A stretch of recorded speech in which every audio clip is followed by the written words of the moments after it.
చూడొచ్చు పగుళ్ళు.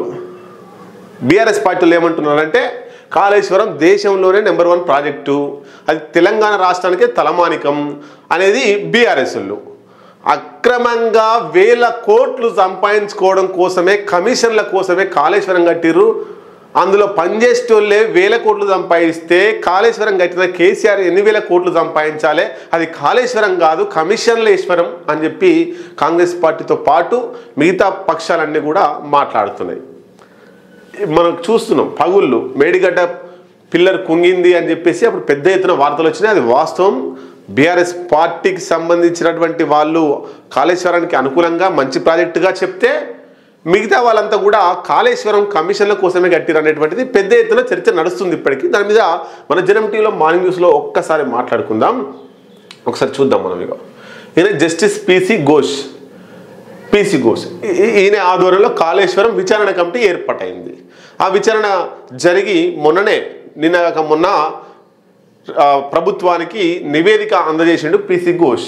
ఇక నేను మళ్ళీ రాలేను, ఈ విచారణ పీరియడ్లో అంశాలు మళ్ళీ చెప్పడానికి మళ్ళీ రాలేను అని చెప్పేసి ఒక 600 నుంచి 700 పేజీలు గల దర్యాప్తు చేసినటువంటి విచారణ చేసినటువంటి కేసీఆర్ను, ఈటల రాజేందర్ను, హరీష్ రావును విచారణ, ఆయనతో పాటు ఇంకా అందులో పనిచేసేటువంటి ఇంజనీర్లు వాళ్ళందరినీ కూడా విచారణ చేసి దానికి సంబంధించినటువంటి పేపర్లన్నీ సీల్డ్ కవర్లో ప్రభుత్వానికి అందజేసిండు. ఆయన వెళ్ళిపోయిండు. అన్నీ తానే, అంతా తందానే, కేసీఆరే చేయించిండట మొత్తం. ఇంకా ఎవరు లేరు దాంట్లో. అంటే కేసీఆర్ చెప్పడం వల్లనే ఆ ప్రాజెక్ట్ అంతా కూడా ఇట్లా అయింది. మరి నేనంటున్న మాట కాదు. కేసీఆర్కి నాకు వ్యక్తిగతంగా ఏం పంచాది లేదు, సిద్ధాంతపరంగానే విభేదిస్తాం. కేసీఆర్తోనే కాదు, మార్నింగ్ న్యూస్లో విమర్శలు వస్తున్నాయంటే సద్విమర్శ కింద తీసుకోండి. మార్నింగ్ న్యూస్లో ఎవరినైనా విమర్శిస్తున్నామంటే మాకు వాళ్లకు భూమి పంచాదో జాగ పంచాదో వ్యక్తిగతంగా కక్షలో కార్పణ్యాలో పదవుల కోసమో డబ్బుల కోసమో కాదు. మేము విమర్శ చేసినామంటే అది సద్విమర్శ కింద లెక్క. ఎవరితో మాకు ఎట్లాంటి శత్రుత్వం లేదు. మాకుందల్లా సిద్ధాంతపరమైనటువంటి వైరుధ్యాలు తప్ప ఏ వైరుధ్యాలు లేవు. భేదాభిప్రాయాలు సిద్ధాంతపరంగా మేము విభేదిస్తాం. ప్రభుత్వం తప్పు చేస్తే తప్పని చెప్తాం, ప్రజలకు నష్టం జరిగితే నష్టం జరుగుతుంది, విధానం మార్చుకోమని చెప్తాం తప్ప ఎక్కడ కూడా ఎవరిని ఇబ్బంది పెట్టడానికి కాదు. దయచేసి ఇది గమనించగలరు. ఎవరైనా బీఆర్ఎస్ పార్టీ వాళ్ళైనా, కాంగ్రెస్ పార్టీ వాళ్ళైనా, బీజేపీ పార్టీ వాళ్ళైనా, ఇంకా కమ్యూనిస్ట్ పార్టీ వాళ్ళైనా, ఏ పార్టీ వాళ్ళైనా విమర్శ ఈ మార్నింగ్ న్యూస్లో విమర్శ చేస్తున్నామంటే అది స్వీకరించడానికి ప్రయత్నం చేయండి తప్ప నెగిటివ్గా తీసుకునే ఉద్దేశంలో పోకండి. అయితే ఇక్కడ కేసీఆర్ అంతా తానే చేసిండు అని చెప్పేసి ఆంధ్రజ్యోతి పేపర్ రాసింది. మరి ఎవరెవరు కేసీఆర్ మీద నెడుతున్నారో ఒకసారి చూద్దాం. ఈటల రాజేందర్ విచారణకు పోయిండు. ఈటల రాజేందర్ కేసీఆర్ని కాపాడే ప్రయత్నం చేసిండు. అట్లాగే హరీష్ రావు కూడా విచారణకు పోయిండు. హరీష్ రావు కేసీఆర్ని కాపాడే ప్రయత్నం చేస్తుండ్రు. ఈ ముగ్గురు కూడా ఇరుకుతారేమో అని నాకు డౌట్ వస్తుంది. ఒక్కసారి చూద్దాం. అధికారుల తప్పిదాలు ఇవే. ఎస్కే జోషి అప్పటి నీటిపారుదల శాఖ ముఖ్య కార్యదర్శి. ఈయన ఏమంటున్నాడంటే మేడిగడ్డ వద్ద, ఒకసారి క్లియర్గా వినాలి, ఈ అధికారులు కేసీఆర్కు అనుకూలంగా రిపోర్ట్ ఇచ్చిర్రా, పీసీ ఘోష్ ముందు అననుకూలంగా ఇచ్చిర్రా, ఒకసారి చూద్దాం. విచారణ కమిటీ కన్వీనర్గా ఉన్నదేమో పీసీ ఘోష్. ఈయన ఎవరు? జోషి, అప్పటి నీటిపారుదల శాఖ ముఖ్య కార్యదర్శి. ఏది కాళేశ్వరం కట్టినప్పుడు ముఖ్య శాఖ కార్యదర్శిగా నీటిపారుదల ఉన్నటువంటి ఆయన ఏం చెప్తున్నాడు? కేసీఆర్కి అనుగుణంగా చెప్పిండా వ్యతిరేకంగా చెప్పిండా ఒకసారి చూద్దాం. మేడిగడ్డ వద్ద బ్యారేజ్ నిర్మాణం చేపట్టవద్దన్న నిపుణుల కమిటీ నివేదికను తొక్కి పెట్టడంలో ఈయన పాత్ర ఉంది. అనుమతుల్లోనూ నిబంధనలు పాటించలేదు. కాళేశ్వరం ప్రాజెక్టు వైఫల్యంలో ఈయనకు బాధ్యత ఉంది. ఇగో ఈయనే మేడిగడ్డ వద్ద బ్యారేజ్ నిర్మాణం చేస్తుంటే టచ్ అయింది. బ్యారేజ్ నిర్మాణం చేస్తుంటే ఆ నిర్మాణానికి సంబంధించి నిర్ణయం చేసిన దాని ప్రకారం పోకుండా నిపుణుల కమిటీ ఏదైతే నివేదిక ఇచ్చిందో ఆ నివేదికను పక్కన పెట్టి కేసీఆర్ చెప్పిన మాటలనే ఈయన ఇంప్లిమెంట్ చేసిందట మనకు కనబడతా ఉంది. అక్కడ జోషి నీటిపారుదల శాఖ కార్యదర్శి అట్లా తయారయ్యాడు. ఇక కాళేశ్వరం ప్రాజెక్టులో వైఫల్యంలో ఈయనకు బాధ్యత ఉంది. ఎవరికి? ఎస్కే జోషికి బాధ్యత ఉన్నది. నెక్స్ట్ స్మితా సబర్వాల్ అప్పుడు కేసీఆర్కు సీఎంఓగా ఉంది, సీఎం అదనపు కార్యదర్శిగా ఉన్నది. ఈమె ఏం చేసిందో చూద్దాం. కాళేశ్వరం సాగునీటి ప్రాజెక్టుకు సంబంధించి కీలకమైన ఫైళ్లను మంత్రివర్గం ముందు ఉంచకుండా నిబంధనల్ని ఉల్లంఘించారు. తన విధుల నిర్వహణలో నిర్లక్ష్యం, అశ్రద్ధ, బాధితరాహిత్యంతో వ్యవహరించారు. ఎవరు? స్మితా సబర్వాల్. ఆమె కీలకమైన ఫైళ్ళు, ఆ కాళేశ్వరానికి సంబంధించినటువంటి ఆ ప్రాజెక్టుకు సంబంధించినటువంటి కీలక ఫైల్ అన్ని కూడా మంత్రివర్గం ముందు ఉంచకుండా కేసీఆర్ చెప్పినట్టు విన్నది అనేటువంటిది శ్రద్ధ లేకుండా, అశ్రద్ధ, నిర్లక్ష్యం, బాధ్యత రాహిత్యంతో ఆమె వ్యవహరించింది. ఆమె కూడా దాంట్లో ముద్దాయిగానే ఉంటుంది. సి మురళీధరన్, నాటి ఈఎన్సి, ఈయనేం చేసిండో చూద్దాం ఒకసారి. నిపుణుల నివేదికను తొక్కిపెట్టడంలో, కేంద్ర జలవనరుల సంఘానికి తప్పుడు సమాచారం అందించడంలో ఈయన పాత్ర ఉంది.